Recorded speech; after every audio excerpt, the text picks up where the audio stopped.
Viewers, मैं विशाल और आप लोग देखने मेरा और आपका यूट्यूब चैनल। आज हमें ज्वाइन अस्सलाम वालेकुम व्यूअर्स, मैं विशाल और आप लोग देखने मेरा और आपका यूट्यूब चैनल। आज हमें ज्वाइन किया है पाकिस्तान के यूट्यूब से रिबाहा इमरान ने। Thank you so much Ribaha for joining अस।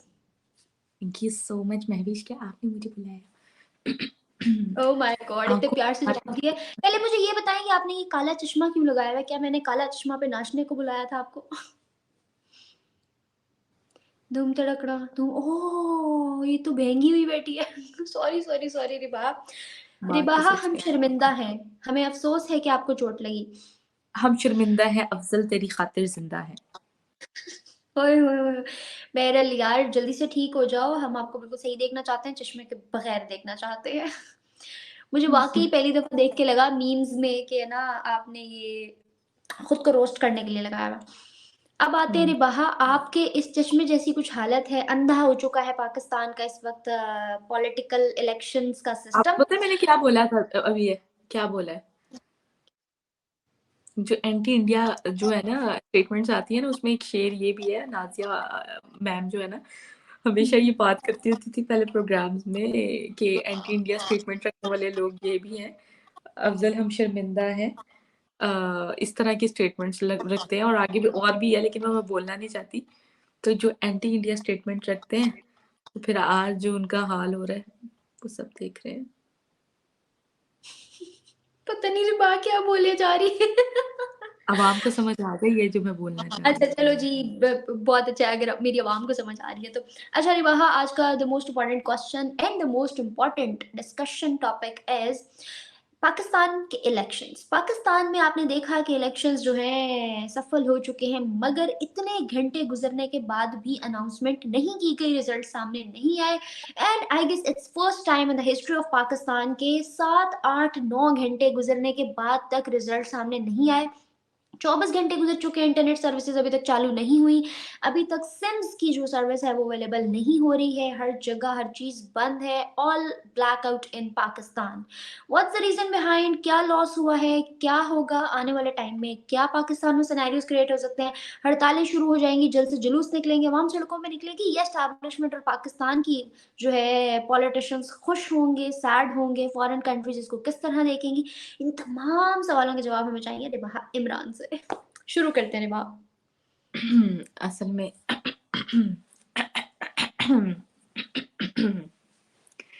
जवाब तो मिल ही गया होगा आपको। अच्छा, अब बात कर लेते हैं पाकिस्तान की। इस टाइम ऐसी कंडीशन हो गई है कि जैसे मैंने चश्मा पहना है और मुझे लग रहा है कि मैं कुछ अलग दुनिया में चल रही हूँ, और वही पाकिस्तान की इस टाइम कंडीशन है। और मुझे भी ऐसा लग रहा है पाकिस्तान में रहते हुए कि मैं किसी अलग दुनिया में आ गई हूँ, जहाँ पर लॉ नहीं है, जहाँ पर इंसाफ नहीं है, जहाँ पर कुछ नहीं आपको मिलता। तो जब जिस सोसाइटी में अगर लॉ और जस्टिस ख़त्म हो जाए, वहाँ की सोसाइटियाँ फिर ऐसे ही चलेंगी। जैसे पता नहीं क्या हो गया, मुझे ऐसा फ़ील हो रहा है कि जैसे मैं रज़िया गुंडों में फँस गई हूँ। पाकिस्तान में रहते-रहते। और बात इधर इस टाइम ये है कि हमारा जो प्यारा पाकिस्तान है, इस टाइम बहुत मुश्किल हालात में है। और वो मुश्किल हालात ऐसे हैं महविश, कि हमने बड़ी ईमानदारी से सोचा कि चलो इलेक्शन करवाते हैं, लोगों ने इतने पैसे इस पर वेस्ट किए, और वेस्ट करने के बाद आज का दिन जो है मुंतखब हुआ कि आज के दिन 8 फ़रवरी को पूरे पाकिस्तान जो है वो इलेक्शन करवाएगा। पूरे पाकिस्तानी अवाम जो है वोट रिबाहा देने। सॉरी, आपकी बात काट रही हूँ। आपने कहा कि हमने सोचा ईमानदारी से एक इलेक्शन करवाते हैं। ईमानदारी और इलेक्शन का कोई लेना देना है क्या इस मुल्क में? दूर-दूर तक जैसे मुझे इस क्लासेस में नज़र नहीं आ रहा, तो वैसे ही सिचुएशन है। दूर-दूर तक कुछ नज़र नहीं आ रहा, इस टाइम जो मैं देख रही हूँ। ऊपर से लाइट नहीं है, हम यूपीएस लगाकर काम-शाम कर रहे हैं, आपके पीछे तो बिल्कुल लाइट नहीं है। हमारे पीछे फिर हमारी यूपीएस ने हमारा साथ दे दिया, और देखिए नहीं, पता नहीं, नहीं कब लाइट तक। लाइट खुद ऑफ की थी ताकि ज़्यादा क्लियर नज़र आए। अच्छा रिबाहा, कमिंग टुवर्ड्स द टॉपिक, मुझे बताओ पाकिस्तान में आपको पता है कि 24 घंटे गुज़र चुके हैं और अभी तक हमारे पास ना इंटरनेट सर्विसेज़ अवेलेबल है, ना हमारी लाइट आ रही है, ना हमारे जो है ना सिम के सिग्नल्स आ रहे हैं। हर चीज़ से कट ऑफ हुआ हुआ है। स्कूल्स वो हैं जो 8 दिनों से बंद कर रखे हैं। Other than that polling stations पे लंबी लाइनें थी। आज भी हमारा पर्चा सिस्टम चला है पोलिंग स्टेशंस पे। हमने किसी भी चीज़ को डिजिटलाइज़ नहीं किया। हमारे यहाँ जो है ना दुकानें बंद हैं, मॉल्स बंद हैं, हर चीज़ कंपनी, फैक्ट्रीज़ एक-एक चीज़ पूरे पाकिस्तान में बंद है। कितना बड़ा लॉस है ये पाकिस्तान की इकोनॉमी के लिए और आने वाले टाइम में कोई भी अगर पीएम बनता है तो क्या वो इस लॉस को आने से पहले फुलफिल कर पाएगा? अच्छा, मुझे ना एक काम पड़ा, ये मेरे घर के पास कोई एक बैंक है, मैं वहाँ पे गई तो मैंने उनसे पूछा कि तब मैंने न्यूज़ नहीं देखी हुई थी, तो मैंने उससे पूछा कि पूरे हफ्ते की जो छुट्टी आ रही है, कहती मैडम खैर है, बैंक की एक दिन की भी छुट्टी हो जाए तो हम तो अफोर्ड ही नहीं करेंगे, बैंक खसारे में चला जाएगा, हम तो ये अफोर्ड ही नहीं कर पाएंगे। और उसके बाद लिटरली पूरे हफ्ते की छुट्टी हो गई, पूरे हफ्ते की लिटरली छुट्टी हो गई। और मेरा दिल किया मैं उसको फोन करके भाई कहूँ, भाई हाँ बता तेरा बैंक ठीक चल रहा है कि नहीं। तो तो सिचुएशन आपके सामने है कि सर्कमस्टांसेस जो है मुल्क उन्होंने बंद कर दिए। चले एक दिन होता है, आपने चले बंद कर दिया कि वोट डालने आवाम ने और 5 बजे जो है वो सब पर, लेकिन उसके बाद आज के डेज में हमने सोचा कि चलो हमें इलेक्ट्रिसिटी भी मिलेगी, हमें गैस भी मिलेगी, हमें सब कुछ मिलेगा, क्योंकि आवाम जो है वो मजे से घर में बैठ के टीवी स्क्रीन बड़ी-बड़ी लगा के इसके कोई रिजल्ट देखेंगे। जनाब जैसे ही 5 बजे खत्म हुए, लाइट पे लाइट जा रही है, लाइट पे लाइट जा रही है, लाइट पे लाइट जा रही है, इवन के 1 बजे भी रात को लाइट गई है, अभी तक हाँ, स्टिल ऐसा लाइट नहीं आई, ठीक है। और ये तो कृपा है ऊपर वाले की कि ये लाइट जो है यूपीएस हमारा साथ दे रही है। नो डाउट रे बाहर बहुत बैड सिनेरियोस चल रहे हैं। मुझे बताओ, मैंने आपसे पूछा कि 8 दिन की छुट्टी एजुकेशन सिस्टम पे कितना बड़ा लॉस है आने बहुत वाले बड़ा लॉस टाइम में है, बड़ा लॉस है, इकोनॉमी। बहुत बड़ा लॉस है, इकोनॉमी खसारे में जा रही है, बहुत ज़्यादा मुश्किलात का। वैसे ही देखें, एक हम चले मेरे मेरे आप मिडिल क्लास जो है वो गुज़ारा मुश्किल से कर रही है, लेकिन एटलीस्ट उनको कुछ वो खा पी रहे हैं, ठीक है। लेकिन बेचारा एक मज़दूर आदमी जिसने जाना है एक 500 की पत्ती के पीछे, उसने पूरा दिन ज़लील होना है, ठीक है। और घर जब आना है और उसी से उसने खाना खाना है, उस 500 और जिस दिन छुट्टी आ जाएगी तो वो बेचारा क्या खाएगा? क्या खाएगा वो? कुछ अच्छा भी नहीं। रहा, इसी चीज़ को ना कुछ दिन पहले मैंने कंपैरिजन किया एक इंडियन जर्नलिस्ट के साथ बैठ के कि यार आप लोगों के इलेक्शंस किस तरह होते हैं, आई वांट टू नो। तो लिटरली आपको पता है उसने मुझे क्या कहा? ही सेड कि हमारे यहाँ इलेक्शंस 1 घंटे का काम है, हर बंदा जाता है अपने पूरे दिन में से, काम बिल्कुल वैसे रूटीन में सब कुछ चल रहा होता है। एक बंदा अपने टाइम निकाल के आने-जाने वोट डालने का टोटल 1 घंटा या आधा घंटा अगर करीब हो तो जाता है, वोट कास्ट करके वापस अपने उसी काम पे आके और काम वहीं से कंटिन्यू करता है। सिर्फ लंच ब्रेक में जितना टाइम होता है ना, उतना टाइम हमारा वोट कास्ट करने में लगता है। ये है इंडिया में और वहाँ पे सब कुछ डिजिटलाइज़ है कि आप इलेक्शन खत्म होते ही, फॉर एग्ज़ाम्पल अगर शाम 5 बजे टाइम खत्म हुआ है तो 6 बजे रिज़ल्ट्स अनाउंस हो जाते हैं। यहाँ 5 बजे पोलिंग स्टेशंस बंद हुए हैं, 5 बजे इलेक्शन का टाइम खत्म हुआ है। शाम 5 से लेके सुबह के 5 बजने वाले हैं, अभी तक अनाउंसमेंट नहीं हुई है। फर्स्ट टाइम इन हिस्ट्री 12 घंटे हो चुके हैं। मुझे बताओ क्यों हुआ ऐसा? धांधली? करप्शन? पॉलिटिकल अंदर ही कुछ चल रहा था किसी को नीचे गिराने के लिए या फिर इसकी वजह हमारे एस्टैब्लिशमेंट है? प्लीज डोंट से कि मैं नहीं बोल सकती क्योंकि यही टाइम है, हमें बोलना चाहिए। मैं बोलती हूँ, क्या नहीं बोल सकते? हम सब बोल सकते हैं। अगर हम नहीं बोलेंगे तो आज आप देखो क्या नहीं हो रहा है हमारे मुल्क डेफिनेटली, डेफिनेटली मैं हँसी इस बात पे हूँ। मुझे हँसी इस बात पे ये है कि अब सबको सब पता है, ठीक है? में। और आपने अभी ज़िक्र किया इंडिया का कि डिजिटल है, हम तो अभी तक अंगूठे पे, और लिटरली आज मैं जिसकी स्टोरी देख रही हूँ वो वोट कास्ट करके अपने ग्रुप में सेल्फी लेकर लगा रहा है कि भई हमने वोट कास्ट की है। लेकिन मैं सोचती हूँ कि यार हमारा पड़ोसी मुल्क डिजिटल हो गया और हम यहाँ पर क्या कर रहे हैं? हम यहाँ पर अभी तक जो है वो अंगूठा छाप, अंगूठा ये थंब में किया इसको। अंगूठा अंगूठा दिखा रहे हैं। ये मेरा अंगूठा पसंद आया स्ट्रीम यार्ड को, उसने भी थंब दिखाया, उसने कहा यार मैंने भी वोट कास्ट किए, मेरा भी ले लो। Okay, that's so nice. तो थम यानी कि अब स्ट्रीम यार्ड भी कह रहे हैं कि बहुत अच्छा है पाकिस्तान, वेल डन। और ऐसे स्ट्रीम यार्ड ही ने मेरे कान स्ट्रीम यार्ड ने मेरे कान में बताया कि वो पीटीआई को वोट डाल के आया। यहाँ पे हर बंदा पीटीआई को जो है वोट कास्ट किया है। बस हम जैसे ही जो है वो घर बैठे हुए और अपनी बीमारी को ठीक करने में लगे हुए हैं। ऐसे बहुत सी अवाम है जो अपनी गुर्बत को दूर करने के लिए 20-20 अच्छा हज़ार। रिबाहा, आने वाले टाइम में इंडिया में भी इलेक्शंस होने जा रहे हैं। नो डाउट के चीज़ें बहुत ज़्यादा, उनका सिस्टम बहुत आगे जा रहा है, तरक्की कर रहा है। ये सारी बातें पुरानी हो गई, हम सबको पता है और अब वो लोग भी इस चीज़ के यूज्ड हो चुके हैं। उनको भी ये बातें सुन-सुन के आदत हो गई है। लेकिन जो माँगने का सिलसिला है ना, चाहे वोट माँगने का हो, पैसे माँगने का हो या काम माँगने का हो, वो दोनों कंट्रीज़ में ज़मीन-आसमान का फ़र्क है, बहुत डिफरेंट है। मुझे बताओ, पाकिस्तान में इस दफ़ा भी वोट जब इलेक्शंस के डेट्स करीब थी, तो यही नारे चल रहे थे, हिंदुस्तान, हिंदुस्तान, हिंदुस्तान, मोदी सरकार फलाँ और फलाँ ढमकाम, ये कर देंगे, वो कर देंगे, इस नाम पे वोट माँगे जा रहे थे। अब जो हुकूमत हमारी आई है, वो हुकूमत इंडिया के साथ रिलेशंस में कितनी बेनिफिशियल हो सकती है, और इंडिया में दोबारा नरेंद्र मोदी हुकूमत लेकर आ रहे हैं, तो क्या इनके टाइज़ में कोई डिफरेंस आ सकता है या नहीं? देखिए मेरी बात सुने, प्राइम मिनिस्टर नरेंद्र मोदी की जो पॉलिसी या इंडिया की, अभी हम अगर मोदी जी का ज़िक्र करें या ना करें, अगर इंडिया की हम पॉलिसी को देख लें इस टाइम, तो वो बड़ी हर कंट्री को लेकर डाउन टू अर्थ है। मतलब डाउन टू अर्थ मैंने इसलिए यहाँ पर बोला बिकॉज़ वो हर कंट्री के साथ अपने रिलेशन को बेहतर कर रहे हैं। अभी मैं देख रही थी कि जो ईरान ने इंडिया के लिए अपने दरवाज़े खोले हैं और इंडियंस उधर जा रहे हैं। उसके अलावा यूएई किस तरह उनके जो प्रेज़िडेंट हैं, किस तरह प्राइम मिनिस्टर नरेंद्र मोदी के साथ जाके रोड शो करते हैं आप और देखो, किस तरह स्विट्ज़रलैंड ने $100 बिलियन इन्वेस्ट किए हैं इंडिया के अंदर। Definitely, definitely, definitely.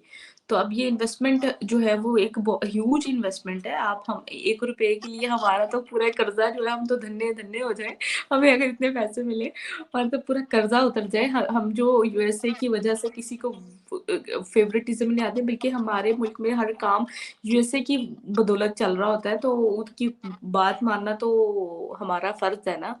और वो हमारे पापा जी हैं और हम उनकी बात नहीं मानेंगे तो गुनाह होगा। यहाँ पर बापूजी की बात ना मानो तो गुनाह होता है और हमें उसके कॉन्सिक्वेंसेस भी फेस करने पड़ेंगे। अगर हमें उसके कॉन्सिक्वेंसेस फेस करने पड़ेंगे तो हमारा मुल्क जो है वो और खसारे में जाएगा और जो है हमें दबाव का सामना होगा और बहुत सारी चीज़ें जो है हमारी फ़ेवर में नहीं रहेंगी। इसी तरह हम चाइना की एग्ज़ाम्पल ले लेते हैं। चाइना के साथ अगर हम अपने रिलेशन को बेहतर रखना चाहते हैं तो हमें उनकी डिमांड्स को फुलफ़िल करना होगा। जितने वो हमें ये वाली ज़मीन आए दिन हमारी माँग लेते हैं, तो वो वाली ज़मीन हमें उनको देनी पड़ती है। तो कभी कुछ करना पड़ता है, तो कभी कुछ करना पड़ता है। ये सारे सर्कमस्टांसेस हैं। तो आप खुद देख लें कि हम कहाँ पर स्टैंड कर रहे हैं और इंडिया जो है हम इंडिया अपनी कंट्री की जो पॉलिसीज़ हैं, फॉरेन पॉलिसीज़ वो किस तरह की बना रहा है। अब बात कर लेते हैं पाकिस्तान के, अगर प्राइम मिनिस्टर नरेंद्र मोदी आते हैं और ऑब्वियस सी बात है जो अवाम और जो हम आर्टिकल्स देख रहे हैं, जो हम हाईएस्ट रेटिंग पर ग्लोबल लीडर के तौर पर देख रहे हैं, वो प्राइम मिनिस्टर नरेंद्र मोदी को जा रही है। ये मैं नहीं कह रही हूँ, उनकी आवाम कह रही है। जो हर ईयर आपने देखा ही होगा, बल्कि आप भी उस पे अक्सर प्रोग्राम भी करती हैं, ब्लूमबर्ग्स की जो रिपोर्ट्स आती हैं, उसमें प्राइम मिनिस्टर नरेंद्र मोदी को हाईएस्ट रेटिंग दी जाती है और उनकी आवाम उनको पसंद करे, तो इट मीन्स कि वो नेक्स्ट प्राइम मिनिस्टर वही होंगे। और अगर नवाज़ शरीफ आ जाते हैं, ये तो थोड़ी बेहतरी हम ताल्लुकात में देख रहे हैं। क्योंकि आपको पता है कि पास्ट एक्सपीरियंस भी अगर हिस्ट्री देखी जाए तो नवाज़ शरीफ का जो है वो स्टांस वो थोड़ा इंडिया लीनिएंट है। कह सकते हैं इंडिया को लेकर थोड़ा लीनिएंट है। लेकिन समहाउ कुछ कंट्रोवर्शियल सी चीज़ें तो वो भी कह देते हैं। लेकिन फिर भी ओवरऑल अगर हम दूसरे अपने लीडर्स के साथ कंपैरिज़न करें तो उनसे तो बहुत बेहतर लीनिएंट स्टांस है इंडिया को लेकर, प्राइम मिनिस्टर नरेंद्र मोदी को लेकर। तो ये सारी चीज़ें हैं, तो हमें थोड़ी बेहतरी नज़र आती हुई नज़र आएगी दोनों के कंट्रीज़ को लेकर। यार एट लीस्ट जो है उनके साथ ट्रेड तो बहाल करें ना। जो हम इंडियन चीज़ को लेकर दुबई के साथ जो हमारी इंडिया की से मेडिसिन आती हैं, वो हम दुबई से इतनी महँगी टैक्स दे के ये यहाँ पर आती हैं। तो हम क्यों नहीं बॉर्डर टू बॉर्डर ट्रेड शुरू कर देते? बताओ, कौन से नफ़लों का सवाब है हमें बताओ, इतनी महँगी चीज़ें यार खरीदने का? बहुत कॉमन सेंस की बात है ना, जो हमने अपनी ईगो के पीछे छोड़ी हुई है। उसके अलावा रबहा, आप देखो कि पाकिस्तान में किस तरह हर दूसरे दिन हमें नई चीज़ सुनने को मिलती है। कभी फलां जगह हमला हो गया, कभी फलां जगह हो गया। अभी रिसेंटली जो बलूचिस्तान में हुआ, इससे पहले कराची में हुआ है, सिंध में हुआ। मंदिरों पे हमले, मस्जिदों पे हमले, कभी अहमदियों की पे हमले, तो कभी वहाबियों सुन्नियों की जंग, कभी शियों पे हमले, कभी किसी पे अटैक्स, कभी माइनॉरिटीज़ के हक खाए जा रहे हैं, तो कभी मेजॉरिटी को भी नहीं बख्शा जा रहा। तो ये सिलसिला आखिर कब तक चलता रहेगा? जब तक है जान, जब तक है जान। और फिर हम बात करते हैं कश्मीर के आज़ाद कई कराने की, फिर हम बात नस्लें करते हैं कई इंडिया से वो नस्लें कश्मीर खींचने की, उनको उन्होंने हमारे हिस्से ले लिया, फलां ले लिया, फलां ले लिया। तो जो है वो तो सँभालना है।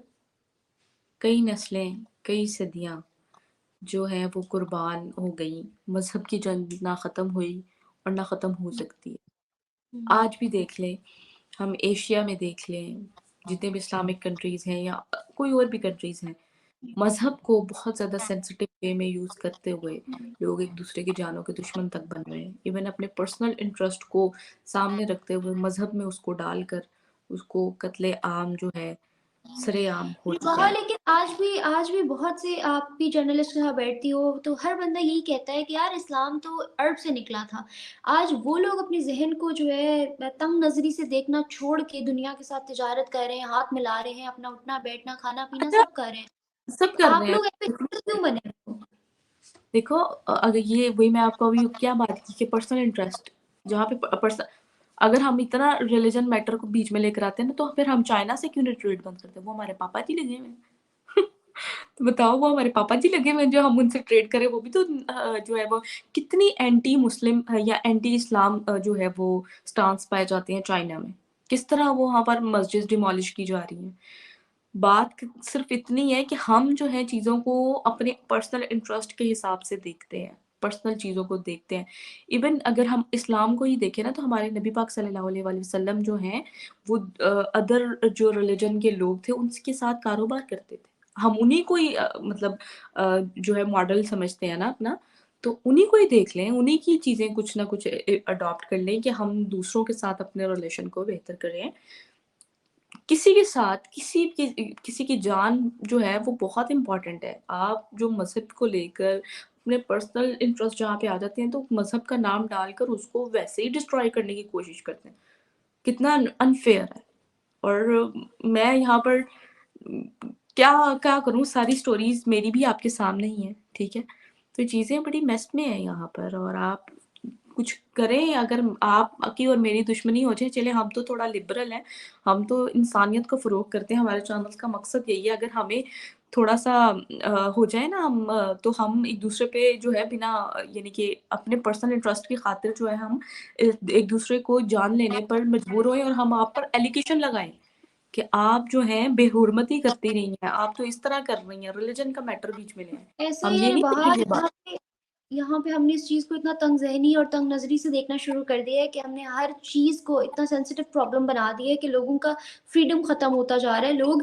लोगों का दम इतना घुटने लगा है कि they are just sick of all this और they want to get rid out of Pakistan. तो आई फ़ील लाइक कि हमें इस चीज़ पे वाक़ई वर्किंग करनी चाहिए। बहरहाल बाकी जो भी आने वाली टाइम में जो भी पॉलिटिकल सिनेरियोज़ होते हैं उस पर डिस्कशन फर्दर करते रहेंगे। Thank you so much Ribha for joining us. Thank you so much viewers for watching. Further videos के लिए मेरे चैनल को लाइक, सब्सक्राइब और बेल आइकन को क्लिक करना बिल्कुल मत भूलिएगा। तब तक के लिए मुझे और मेरे गेस्ट को दी इजाज़त। अल्लाह हाफ़िज़।